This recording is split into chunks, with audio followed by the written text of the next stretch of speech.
අද කියන්න යන්නේ ජපානයේ රියදුරු බලපත්‍ර විභාගය ගන්න ඔයාලට තියරි ටෙස්ට් එකට පේපර් ටෙස්ට් එකට වගේම ඩ්‍රයිවිං ටෙස්ට් එකටත් වැදගත්ම වෙන දෙයක් ගැන ඒ තමයි දෘශ්‍ය පරීක්ෂාවන් සහ සංඥා භාවිතා කිරීම පිළිබඳව අන්සෙන් කකුණින් කියලා තමයි කියන්නේ.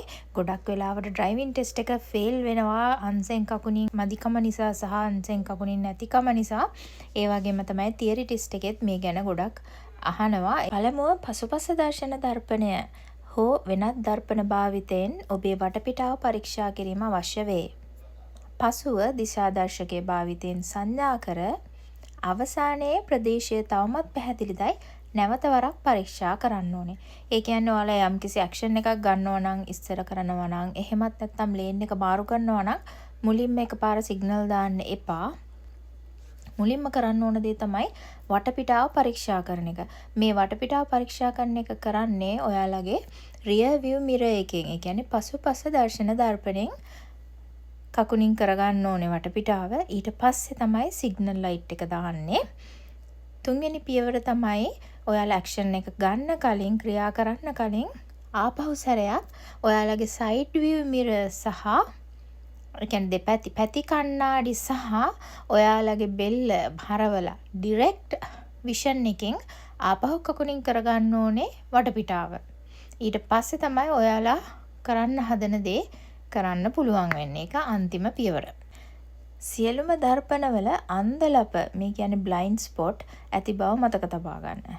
එබැවින් කෙනෙකුගේ උරහිසට ඉහළින් බලා ඍජු දර්ශනය ඩිරෙක්ට් විෂන් භාවිතයෙන් පරීක්ෂා කිරීම අත්‍යවශ්‍ය වෙනවා. ඒ කියන්නේ ඔයාලා අන්සෙන් කකුණින් කරන්නේ මිරර් එකෙන් කණ්ණාඩියෙන් විතරක් නම් මේක වැරදි. අනිවාර්යෙන් ඔයාලගේ උරහිසට ඉහළින් බෙල්ල හරවලා උරහිසට ඉහළින් බලා ඩිරෙක්ට් විෂන් එක පාවිච්චි කරලා අන්සෙන් කකුණින් කරන්න ඕනේ. වමට හෝ දකුණට හැරීමේදී මන්තීරු වෙනස් කිරීමේදී U හැරීමක් ඒ කියන්නේ U turn එකක් සිදු කිරීමේදී හෝ පසුපසට ගමන් කිරීමේදී රිවර්ස් කිරීමේදී රියදුරු පළමුව තම වටපිටාව පරීක්ෂා කර පසුව සංඥා ක්‍රියාත්මක කර ක්‍රියාව සම්පූර්ණ වෙන තෙක් සංඥා කිරීම දිගටම කරගෙන යා යුතුය. ඔයාලට මේ සංඥා කිරීම සිග්නල් ලයිට් එක ඕෆ් කරන්න පුළුවන් ක්‍රියාව සම්පූර්ණ වූ වහාම. සංඥා භාවිතා කරන්නේ කොහොමද සහ කොයි වෙලාවටද කොච්චර වෙලාවක් හෝ කොච්චර දුරක් තියලාද?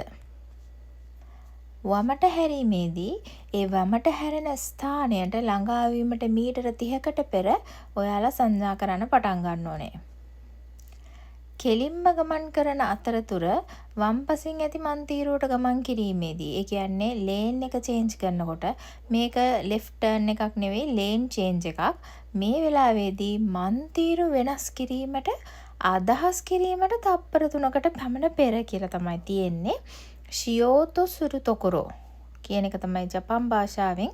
ඉංග්‍රීසි භාෂාවෙන් නම් intending to do මන්තිරු වෙනස් කිරීමට අදහස් කිරීමට තප්පර 3කට පෙර ඔයාලා සංඥා භාවිත කරන්න ඕනේ. දකුණට හැරීම හෝ U turn එකක් කරනකොට කලින් වගේ වමට හැරෙනකොට සහ සමානයි එම ස්ථානයට ළඟා වීමට මීටර 30කට පෙර සිට ඔයාලා සංඥා කරන්න ඕනේ. ඊළඟ එක මන්තිරු මාරු කිරීම මන්තිරු වෙනස් කිරීමට අදහස් කිරීමට තප්පර 3කට පමණ පෙර. ස්ලෝ ඩවුන් කරනකොට එහෙමත් නැත්නම් නවත්වනකොට මන්දගාමී කිරීම හෝ නැවැත්වීමට අදහස් කරන විට තමයි ඔයාලා සිග්නල් එක පාවිච්චි කරන්න ඕන. ශියෝතෝ සුරු තොකොරෝ කියන එක තමයි ජපන් භාෂාවෙන් කියන්නේ. මෙන්න මේ නවත්තන්න යනකොට ඔයාලට හෑන්ඩ් සිග්නල් එක සමහර වෙලාවට තියරි එකේ අහන්න පුළුවන්. මේක ප්‍රැක්ටිකල් ටෙස්ට් එකේ පාවිච්චි කරන්න අවශ්‍ය නැහැ. මොකද ඔයාලගේ තිරිංග ලයිට් තියෙන නිසා. නමුත් හෑන්ඩ් සිග්නල් ගැනත් සමහර වෙලාවට ලයිසන් එකට එන පේපර් ටෙක්ස්ට් වලින් එකක අහන්න පුළුවන්. වාහනයේ සිට පහළට විකර්ණ ලෙස අත දිගු කර සංඥා කිරීමයි කරන්න ඕනේ නැවැත්වීමට යන වාහනයක් නම්. මේ ආපසු හැරවීම කියලා කියන්නේ පසුපසට ගැනීම ගැන. පසුපසට ගැනීමේදී ඔයාලට පුළුවන් එක්කෝ පසුපසට ගැනීමේ ලාම්පු සක්‍රිය කරන්න, රිවර්ස් ලයිට් දාන්න. රිවර්ස් ලයිට් එක තියෙනවා නම් ඔයාලා හෑන්ඩ් සිග්නල් ඕනේ නැහැ. මේකත් පේපර් ටෙස්ට් එකට එන්න පුළුවන්. වාහනයේ සිට පහළට විකර්ණ ලෙස අත දික්කු කර අත්ල පිටුපසට මුහුණලා සංඥා කරන්න ඕනේ. පිටුපසට ගන්නවා කියන එක පෙන්වෙන විදියට ඔයාලගේ අත පසුපසට සංඥා කරන්න ඕනේ. ඊළඟ එක තමයි වාහන තදබදයේ අධික ප්‍රදේශවල වාහනයට ඇතුළු වීමට සහ බැසීමට වම් දොර භාවිතා කරන්න. ඔබේ වටපිටාව පරීක්ෂා කිරීමේදී පසුපස දර්පණය rear view mirror එක මත ඕනෑමට වඩා විශ්වාසය නොතබන්න. ඒ වෙනුවට ආපසු හැරී ඍජු දර්ශනය direct vision භාවිතයෙන් පරීක්ෂා කරන්න. ඔයාලගේ උරහිසට ඉහළින් අනිවාර්යෙන් දෙපැත්ත බලන්න. වටපිට පරීක්ෂා කරනකොට. මේ ඊළඟ එක ඉතා වැදගත්. පිටතට යාමට වාහනේ දොර විවෘත කරන විට පළමුවය ටිකක් විවෘත කරනවා. ඊටාම සුළු ප්‍රමාණයක්. ඊට පස්සේ නවත්වන්න. ඊට පස්සේ සම්පූර්ණයෙන්ම විවෘත කිරීමට පෙර ආරක්ෂිත පරීක්ෂා කරලා ආපහු ෆුල් අරින්න පුළුවන් දොර. ඔයාලා වාහනේට නැග්ගට පස්සේ වාහනේ දොර වහද්දිත් අන්තිම කොනට වෙනකම් වාහනේ දොර ගේන්න. අන්තිමට වහන්න කලින් එක තප්පරයක් නවතිලා ඊට පස්සේ වහන්න. මේක අනිවාර්යෙන් ප්‍රැක්ටිකල් ටෙස්ට් එකේදී කරලා බලන්න.